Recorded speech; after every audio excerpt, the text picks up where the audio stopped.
Sama-sama tayong magiging Sakaki! Sa ibang balita, patuloy na kalbaryo ng maraming taga Camarines Sur ang bahang hindi pa rin humuhupa halos isang linggo matapos manalasa ang bagyong Christine. Ang ilang sasakyang tumirik noong kasagsagan ng bagyo, hindi pa rin naaalis kaya sagabal sa daloy ng trapiko. Mula sa Naga City, Camarines Sur, saksi live si Ian Cruz. Ian? Pia, kanya-kanya na ang diskarte ang ating mga kababayan dito sa Camsur para makabangon sa epekto ng hagupit ng bagyo.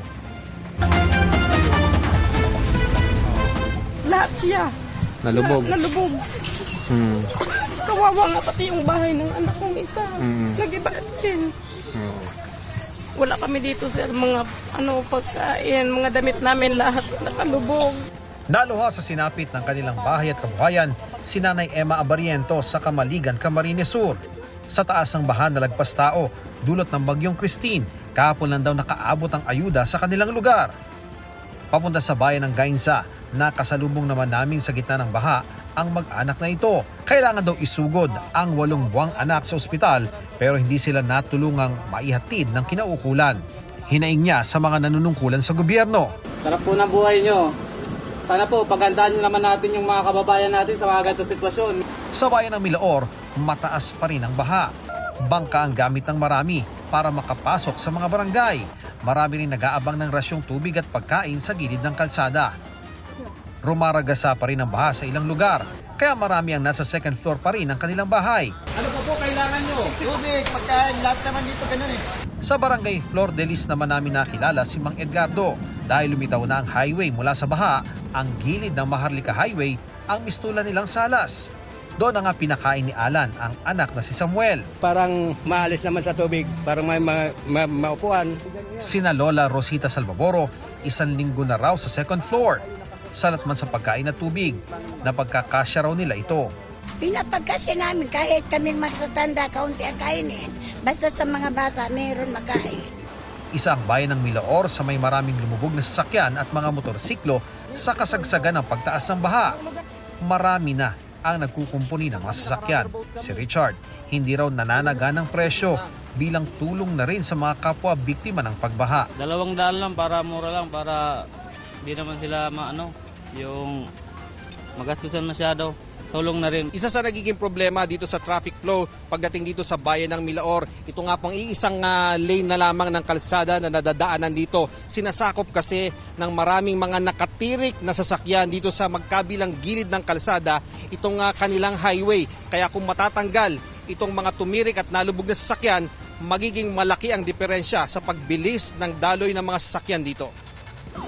Sa Naga City, mahigit 3 kilometro ang pila ng mga truck at iba pang sasakyan na pa-Maynila pero di makatawid dahil baha sa Maharlika Highway. Ang daan po ng Maharlika mula Manila hanggang Matnog ay open na. Ganun pa man dahil po sa maraming na-stranded, kinukontrol po natin yung pagpasok nito dahil inuuna po muna natin yung mga relief goods saka yung mga immediate na kailangan ng ating mga biktima. Bilang tulong sa mga lumikas, nagsagawa ng feeding program ang GMA Kapuso Foundation sa Naga City. 500 residente mula sa 3 barangay ang napakain sa Kapuso Soup Kitchen.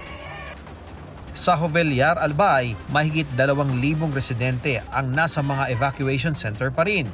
Ilang bahay ang nawasak nang mauka ang pampang ng ilog gaya ng tirahan ni Mang Dominador. Buti na lang at niyaya siya noon ng asawa na magkape sa labas ng bahay. Bumalik ako sa kabila, tapos pagliko ko, galon ko, wala na yung bahay ko. Sabi ang bang, nandun yung bahay ko, gumano na ako. Lahat ng mga gamit ko, yung bahay ko bagong-bago, lahat. Dalang tagay. Pahirapan ang paghahatid ng ayuda sa ilang bayan gaya sa Libon. Wala pa kasing clearing operation sa ilang barangay. May mga gasolinahan ding nagkakaubusan ng supply ng petrolyo. Pati tinapay sa ilang bakery nagkaubusan. Ilang bahagi ng lalawigan wala pa rin kuryente. Patuloy ang pagkukumpuni sa linya ng kuryente lalo sa mga bayan ng Tiwi at Malinaw. Tia, sa mga sandaling ito, narito tayo sa Maharlika Highway dito sa Naga. Yung direksyon na yan, Tia, yan yung pila ng mga sasakyan patungong Maynila at syempre ito naman papunta dito sa Naga at Bicol. Sa ngayon ay nakikita natin, Pia, mas tuloy-tuloy na yung mga sasakyan dahil ang balita nga natin ay tuloy-tuloy din ng clearing operation ng DPWH at ang iba pang ahensya. Kaya sa ngayon ay mas mabilis na yung daloy ng mga sasakyan dito. Although, Pia, karamihan sa mga patuloy na dumadaan ng mga truck dito ay kagabi pa daw nandoon sa bayan ng Pili. So yan muna ang latest mula rito sa Naga City para sa GMA Integrated News. Ako si Ian Cruz, ang inyong saksi. Mga kapuso, maging handa dahil nasa ilalim po ng wind signal ng Pag-asa ang ilang bahagi ng bansa dahil sa Bagyong Leon base sa 5 p.m. bulletin ng Pag-asa. Kasama ang Batanes, Cagayan, kabilang ang Babuyan Islands, Isabela, Quirino, Nueva Vizcaya, Apayao, Kalinga, Abra, Mountain Province, Ifugao, northern portion ng Benguet, Ilocos Norte, Ilocos Sur, La Union, Aurora, hilagang bahagi ng Quezon kasama ang Polillo Islands, Camarines Norte at silang bahagi ng Camarines Sur. Pati na sa Catanduanes, silang bahagi ng Albay at hilagang bahagi ng Sorsogon. Signal number 1 din sa ilang bahagi ng Northern at Eastern Samar at ayon sa Pag-asa, posibleng maglandfall ang Bagyong Leon sa Taiwan, Huwebes at lalabas din ng PAR sa Biyernes. Pero maaari pa itong magbago at kung sakaling maging pakanluran ang galaw ay tutumbukin naman ang Batanes. Posible ring lumakas pa ito bilang typhoon o super typhoon.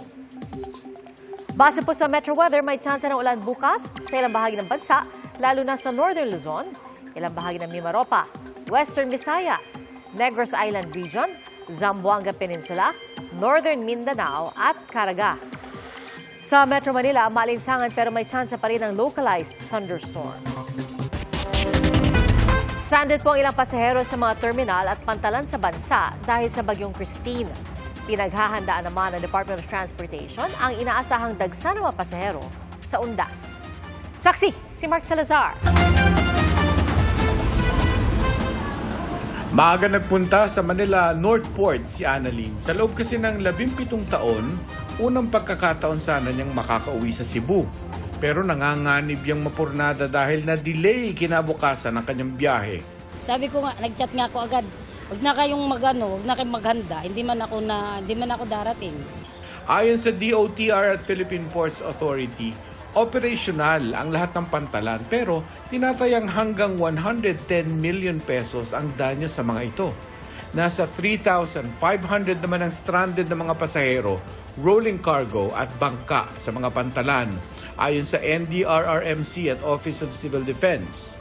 Ang maraming naapektuhan ng mga pasahero natin, yung ating seaport from Sorsogon to Allen, no?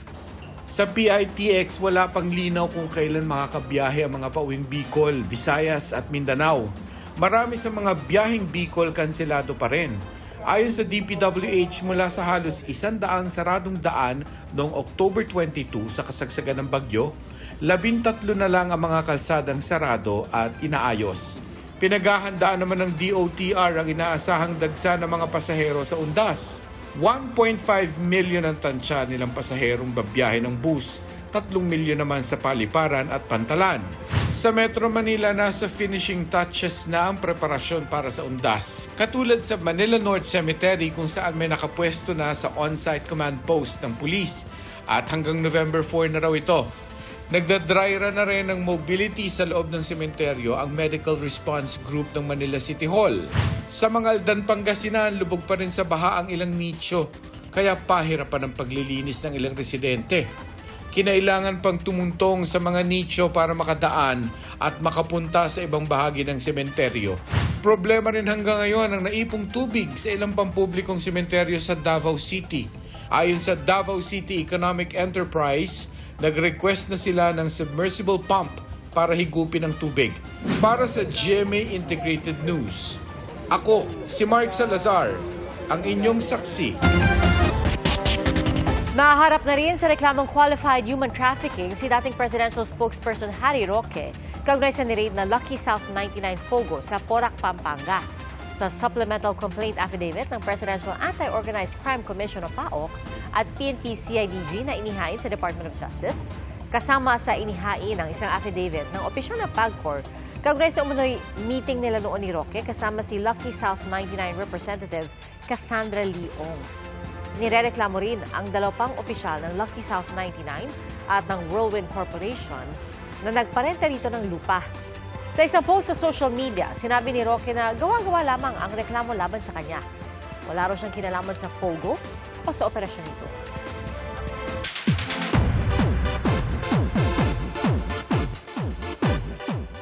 Handa na nga ba si Catherine Bernardo na mag-hello love again sa totoong buhay? May inamin po ang aktres sa kanyang unang guesting sa Fast Talk with Boy Abunda. Catherine, yes or no? Are you ready to fall in love again? Yes. Ready na. Pag-amin din ni Kat tungkol sa upcoming film nila ni Alden Richards na Hello Love Again, naging hesitant siya sa paggawa ng sequel. Dapat daw abangan sa film ang pagpapatuloy ng love story ni Ethan at Joy na mapapanood na natin this November 13. Naging open din si Kat ukol sa kanyang 11-year relationship. Aminadong aktres na wala siyang regrets sa naging relationship dahil ito raw ang bumuo sa Catherine na nasisilayan natin ngayon. Katatakutan with a cause ang tampok sa isang event ng mga fur baby in Halloween costume sa San Juan. At sa Japan naman, sa katatakutan, ihahatid ang kanilang trend. Ating saksihan.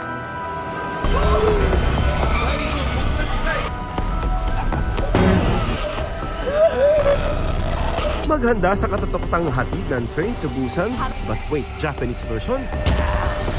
2 oras na kilabot ang hatid sa mga pasahero ng biyaheng Osaka to Tokyo. Ang manggugulat mga zombie at ang haunted house, ang pamosong bullet train ng Japan. Pati performances para sa audience pack na pack. Sa katatakutan, kung sa tren makikita ang zombies sa Land of the Rising Sun, down in Bolivia, sama-sama sila sa taunang zombie walk. Ang isang bata ala headless girl habang pumaparada. Meron ding ala politiko at werewolf na tila katatapos lamang mambiktima. 2001 nagsimula ang zombie walk sa California sa Amerika at kumalat na sa iba't ibang lugar sa mundo. Of course, hindi magpapatalo ang ating mga furry friends this spooky season. One by one, rumampa on stage ang ilang dogs and cats para i-flex ang kanilang Halloween costumes. In her purple dress, feel ng isang aso ang kanyang pagiging princess. Effort kung effort naman itong fur parent na sinamahan pa magbihis ang kanyang fur baby in their dark non-costume. From gagamba to gagamnyaw naman itong pusa na ito, nagbihis gagamba sa kanyang pagrampa. Going local din ng Halloween this time kung makikisa mismo ang ating fur baby sa isang Halloween event sa San Juan. Organize yan ng NGO na Philippine Animal Welfare Society. Kasama ang kanilang fur moms and dads, nag-dress up muna sila for a day. Yummy or cute? Ganyan ang vibe ng isang fur baby in his Halloween costume. Sweet as candy naman itong pusa. A for effort ang ilan sa kanilang Under the Sea theme. Meron din ala X-Men ang dating. Meet Medusa but this time, dog version na muna. Malaking bahagi ng kinita ng paws ay idodonate para sa mga hayop na nasa lanta ng bagyong Christine. Para sa GMA Integrated News, Joseph Morong, ang inyong saksi. Medyo nakakata-cute. Mga kapuso, salamat po sa inyong pagsaksi. Ako si Pia Arcangel para sa mas malaking misyon at sa mas malawak na paglilingkod sa bayan. Mula sa GMA Integrated News, ang News Authority ng Filipino, hanggang bukas, sama-sama tayong magiging saksi.